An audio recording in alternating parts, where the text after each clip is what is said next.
just kind of felt almost like one of the old school Pixar movies. It just kind of has that quality of being funny and happy and sad and just very well made. It's not quite on the level of the old Pixar stuff, don't get me wrong, but I did think it was very well made and I enjoyed it a lot. So if that sounds like fun to you, you might enjoy The Wild Robot. Next was Paper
not just a beekeeper.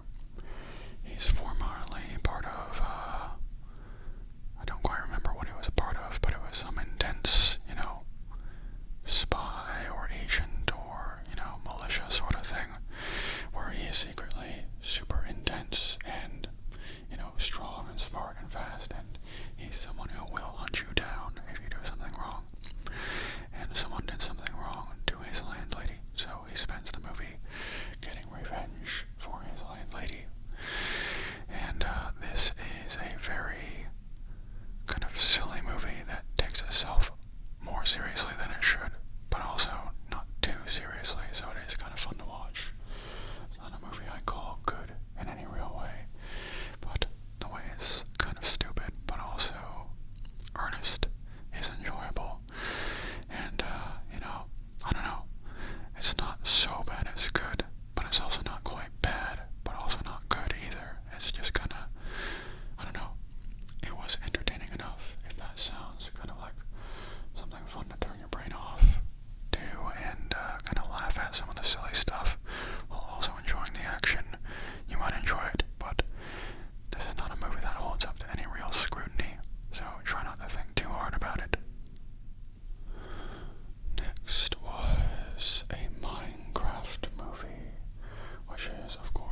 action thing was really cool to see. And it's just really, really well acted and designed, and just from a production value standpoint, it's super impressive, and I really enjoyed watching it. If you have not seen the actual Spirited Away movie, I would highly recommend that first. It is, of course, one of the best animated movies of all time, and it is a must watch. But if you're a fan of the original, you might enjoy watching the stage play and seeing how they adapted everything. I definitely did. Next was Bugonia, which is a movie about a couple of conspiracy theorists who kidnap the CEO of a giant corporation because they are convinced that she is an alien secretly trying to control Earth. And I thought this was a very good movie. It is kind of funny at times, but also very, very intense, and kind of keeps you guessing at how things are going to turn out as we watch this CEO endure the kind of crazy stuff that these conspiracy theorists put her through in the quest to get the truth. And yeah, it's a very, very dark sort of movie. It's kind of satirical. It's almost a comedy at times, but for the most part, it's very twisty, turny, thrilling movie about this hostile situation, and I enjoyed it quite a bit. I know some people are not a big fan of how certain things end up going, but I like where it went, and yeah, if that concept sounds interesting to you and you can stomach some dark content, I would definitely recommend Bugonia. And finally, the last movie I watched in 2025 was One Battle After Another, which is the latest movie by Paul Thomas Anderson. I thought this movie was very, very good. Maybe not quite as good